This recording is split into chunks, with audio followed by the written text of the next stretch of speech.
сожалению, он не смог мне показать конкурентный поединок. И я воспользовался возможностью и закончил поединок в первом раунде.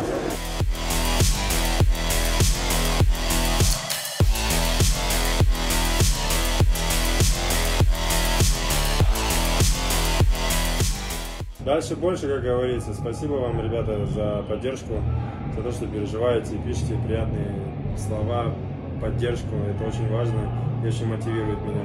Спасибо вам, çok sağ olun.